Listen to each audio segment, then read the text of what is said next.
Muy buenas noches, nuevamente en nuestro programa de Punto a Punto. El día de hoy vamos a analizar el tema sobre el conflicto armado interno en Guatemala, específicamente el 2 de diciembre en 1990 en Santiago Atitlán. ¿Qué es lo que pasó? ¿Cuáles son los hechos? ¿Quiénes son los actores? ¿Quiénes son esas personas que dieron su vida por sus nietos, por sus hijos, por Santiago Atitlán? Hay que conmemorar estas historias de lucha, de valentía, de heroísmo de nuestros paisanos que dieron un nuevo giro a la historia por la paz y por la libertad.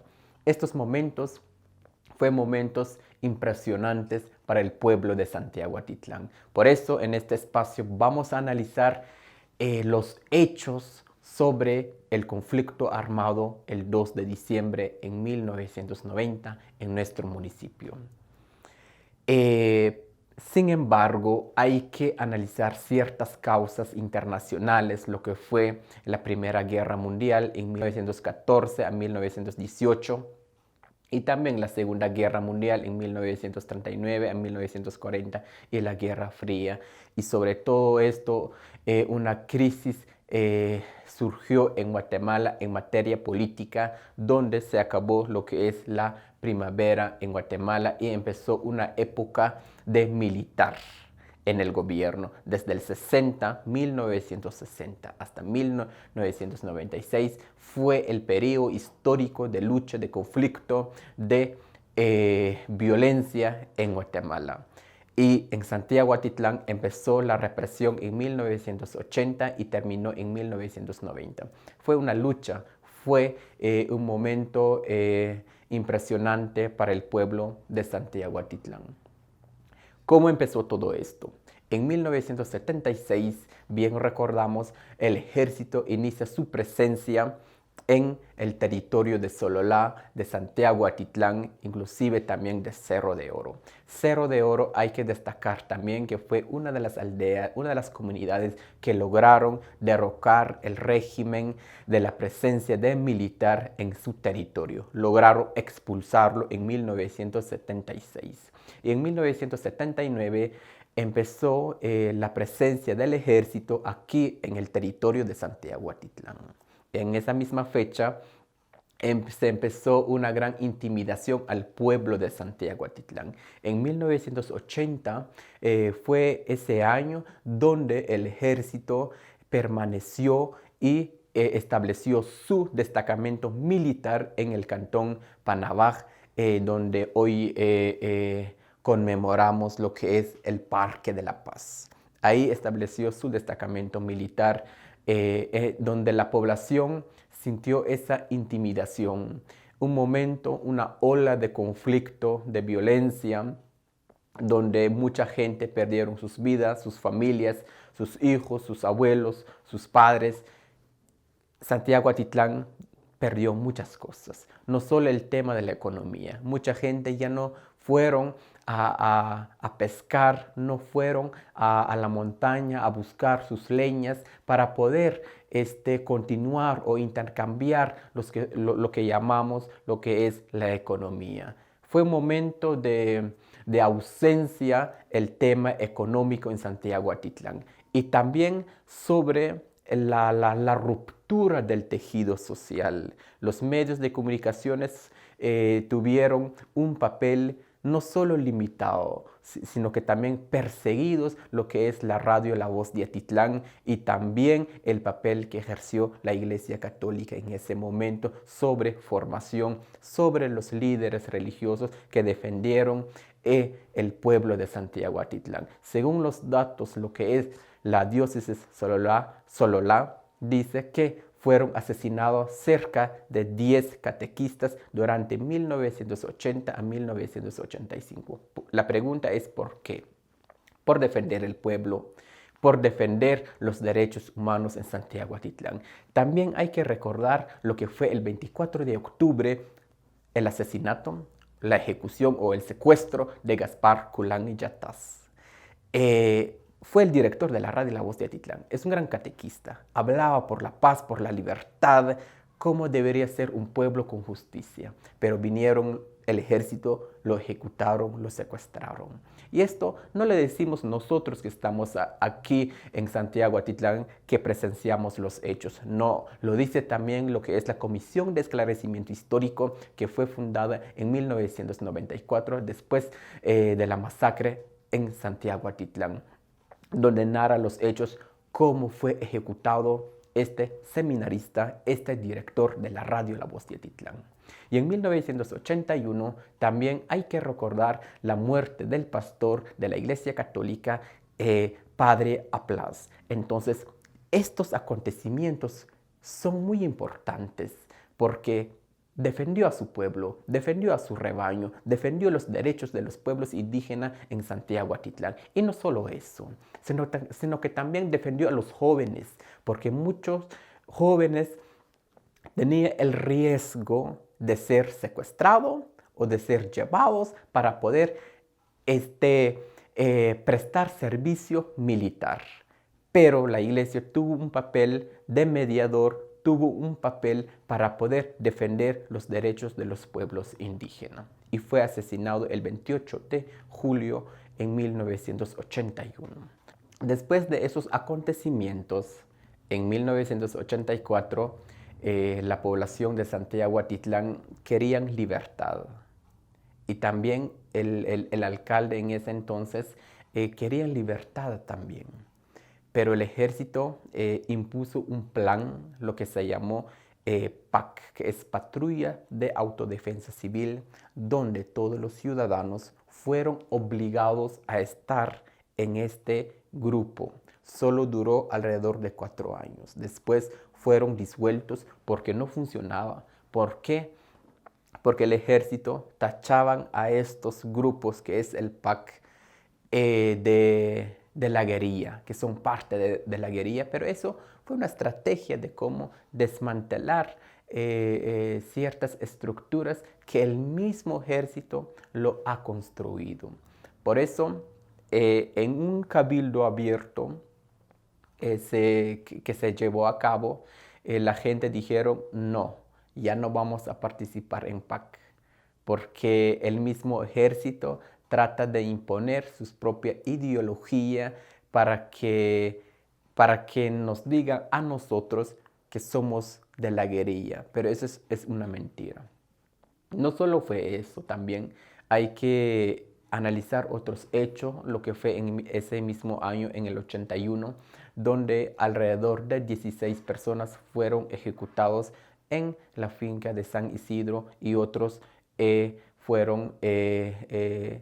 se escaparon para poder buscar refugio. Un primer masacre en 1988 fue el segundo masacre, donde fueron asesinados a 5 personas y otros fueron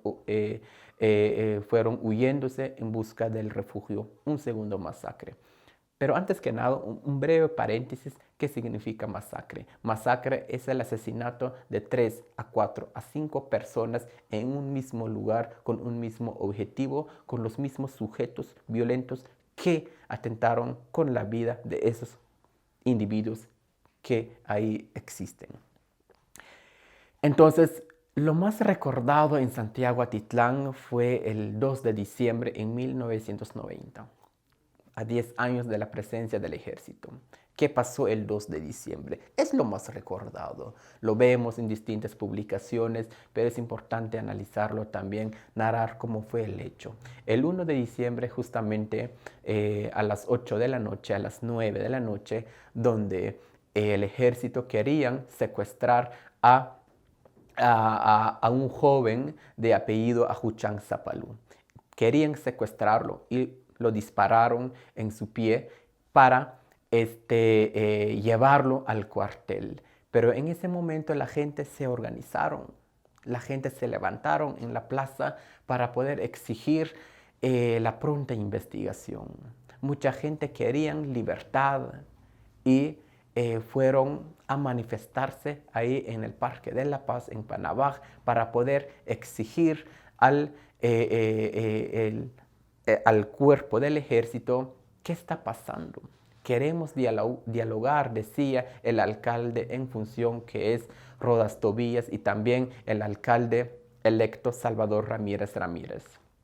Fueron niños, ancianos, jóvenes, mujeres, hombres, llegaron ahí en el Parque de la Paz. Querían dialogar, pero lastimosamente el ejército respondió con balas donde 13 personas cayeron muertos y 23 heridos. Es importante resaltar sobre esa manifestación pacífica del pueblo de Santiago Atitlán, donde llevaban bolsas color blanca, que simbolizaba la paz, la justicia y también la libertad. Pero lo que pasó fue cruel. El 2 de diciembre, las primeras acciones de nuestros paisanos, amigos, líderes fue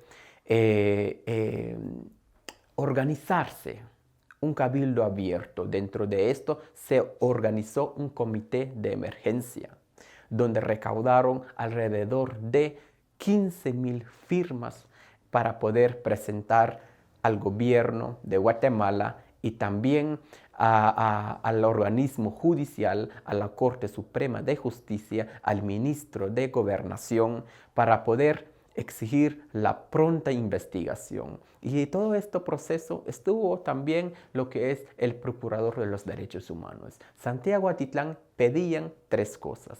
Primero, la investigación de la masacre. Segundo, es la condena de los responsables.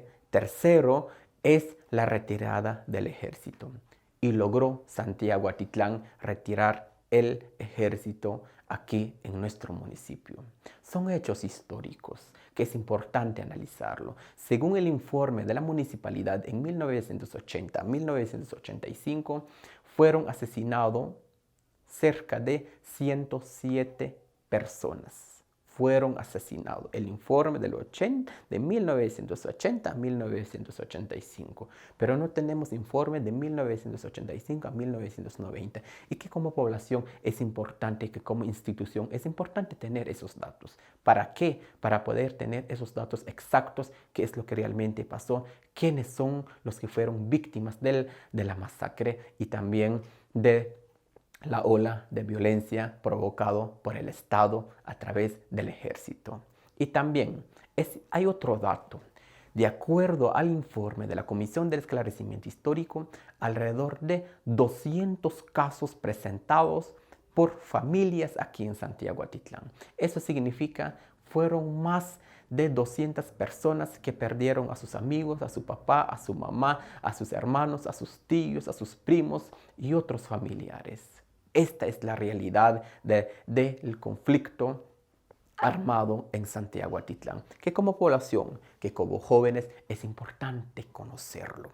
Estos son hechos históricos, que es importante conocerlo, y desde ahí el pueblo de Santiago Atitlán logró la paz, la libertad en 1990.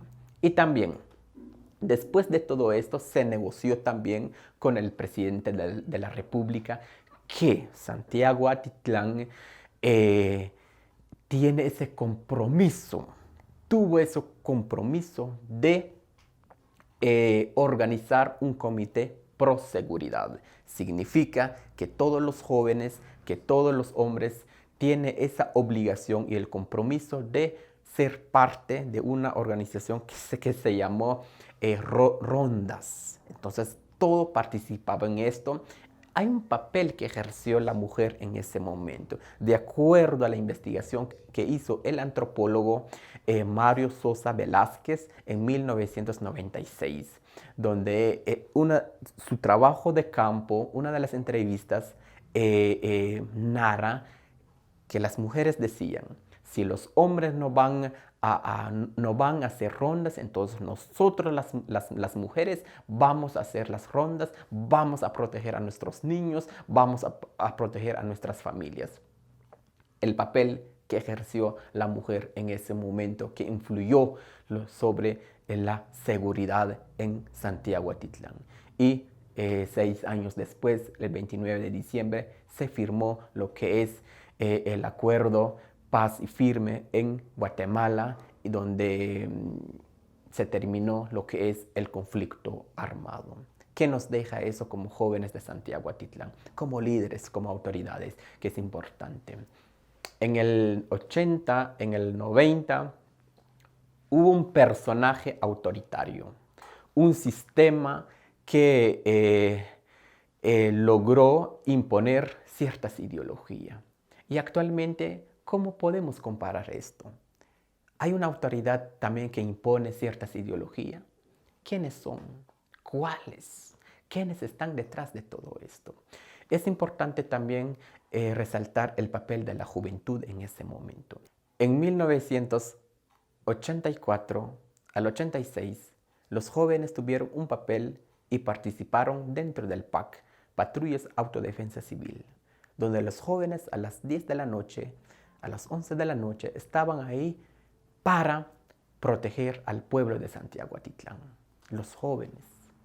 La pregunta es, ¿qué están haciendo los jóvenes en este momento? No tenemos ejército. Es importante investigar, es importante leer, es importante hacer activismo político dentro de nuestro municipio.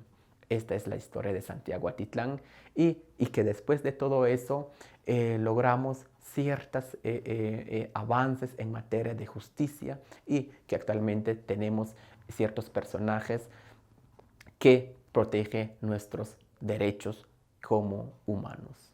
Esta es la historia de Santiago Atitlán. Por eso, uno de los individuos decía, ese día fue de gozo hasta llorar. Todos nos unimos como hermanos mayas. No importa la ideología, lloramos cuando fue la retirada del ejército. Paz y libertad logró Santiago Atitlán. Esta es la historia. Muchas gracias. Hasta una próxima.